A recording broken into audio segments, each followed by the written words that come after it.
For our ancestors, falling asleep meant dropping their guard in a world that could kill them. For much of human history, long before houses and furniture, people slept without beds, mattresses, or even roofs. At Border Cave in South Africa, archaeologists found layered grass bedding. Those layers date to about 200,000 years ago. Nights were deadly, so they kept fires burning and posted watches. Archaeology finds many hearth layers and burned bedding. This video shows how they slept. It explains why nights were the most dangerous time. It also shows what they gave up for a bit of softness, from grass beds at Sibudu to raised sleeping platforms at Chatelhoek about 9,000 years ago. After dusk, they were most exposed. In many regions, nocturnal hunters like lions, leopards, and hyenas prowled the dark. Many big cats are most active at night. Lions and leopards often hunt after dusk, not at noon.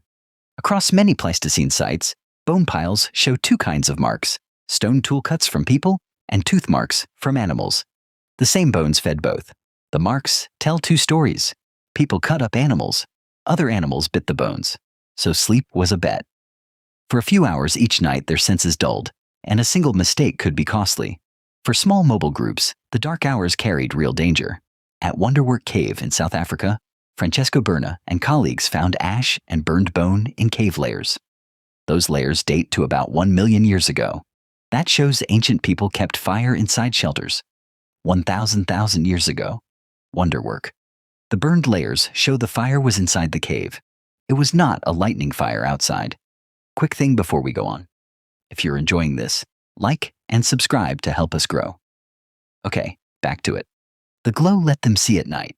It stopped them from stumbling in total blackness. Smoke and light moved the danger. It turned wild teeth into something they could watch.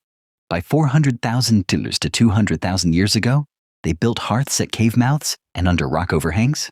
At Qesem Cave near modern Tel Aviv, archaeologists found many ash layers from hearths. Those layers date from about 420,000 to 200,000 years ago. Those hearths left charred bone, stone flakes, and repeated footprints around the fire. That hearth was not for comfort. It was the night's armed guard. They slept close to the fire, on packed, trampled floors. The pattern repeats in layers, season after season. At Sibudu Cave in KwaZulu-Natal, Lyn Wadley's team dug into living floors and found packed plant bedding. They stacked grass and leaves in neat layers. It made a rough mattress raised off the cold rock. Those bed layers at Sibudu date to about 77,000 years ago. They scattered ash and kept smoky embers nearby. Smoke and char helped drive away fleas and mosquitoes. Small traces left on the plants show they put scented leaves into the bedding. The leaves kept bugs away and smelled calming. Their beds were made to help them live, not to look nice. Many ancient groups slept on thick piles of grass and sedge, not on beds. Fixed beds only appear later in settled villages. At Sibudu, Lyn Wadley's team found layered grass bedding trapped under thin ash. The oldest layers are about 77,000 years old.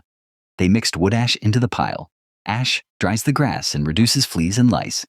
Today, some groups like the Hadza and the San still sleep on rolled grass mats and keep a slow smoke going to keep insects away. If you like this, hit like and subscribe. We post one of these each week. Grass plus ash plus scented leaves made a light, portable bed that stayed surprisingly clean. They slept where they could see trouble coming. Caves, rock overhangs, and low sheltered ground gave clear sight lines. They put bedding beside the hearth so heat and smoke would guard them. At Sibudu Cave, about 77,000 years ago, Lyn Wadley's team found grass bedding and ash layers right next to hearths. Ethnographers report groups jamming branches and brush into cave mouths as a quick barrier. It could slow a prowling animal at night. When they could, they slept on rock ledges or up in trees. Being higher made it harder for animals to sneak up on them. Some people and monkeys still do the same trick in risky places. Archaeology and studies of living groups show pre-industrial people slept fewer steady hours. They slept in a more flexible pattern. A 2015 study by Yedish and colleagues watched Hadza, San, and Semain camps. Without electric light, nightly sleep averaged between about 5.5 and 7 hours. Those hours were not one long block. Sleep came in slices. Short sleeps were broken by quiet, wakeful periods. So groups ran night shifts. One person stayed half awake by the fire, while another stirred embers. The duty moved around the camp. Sleep matched that life. Deep rest came first. Later, sleep was lighter and easy to wake from. Those quick wakes warned the group and often saved them. Hunter-gatherer bands are commonly reported at around 20 to 50 people. Those 20 to 50 people were like a mattress. They pooled their bodies, shared the fire, and kept steady warmth. Fieldwork by Richard B. Lee with the Akhung and by Frank Marlowe with the Hadza recorded people sleeping in tight circles around fires. Adults ran night shifts. One or two kept watch near the coals while the camp slept. Privacy was rare, but people survived the night. They broke camp by dawn. A bulky mattress was heavy and in the way on the trail. At Sibudu Cave, archaeologists found layered grass bedding and plant packing dating back as far as 77,000 years. Their sleeping kit was light, grass mats folded small, furs rolled tight, hides lashed to packs. Fixed beds only arrived when houses appeared. Çatalhöyük's rooms show raised sleeping platforms about 9,000 years ago. Comfort came at a cost. Fixed beds made moving harder.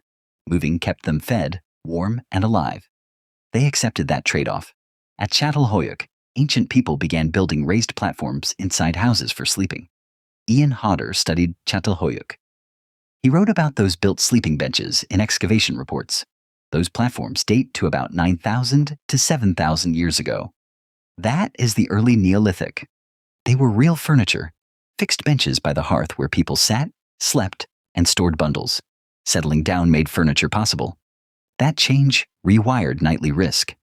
Houses had fire, rodents, and fewer ways to escape. They did not sleep for comfort.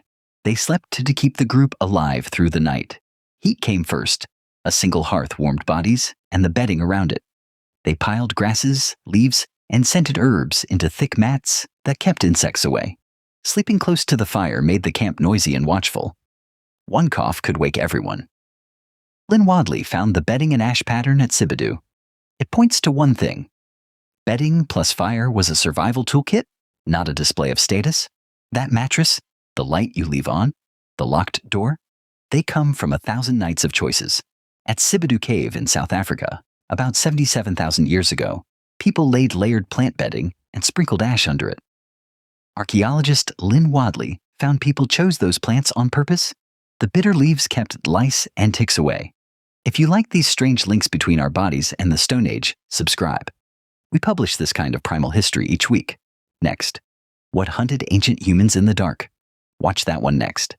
Every time you lie down on your mattress, you lie on a history of watchfires, shifts, and hard-won lessons.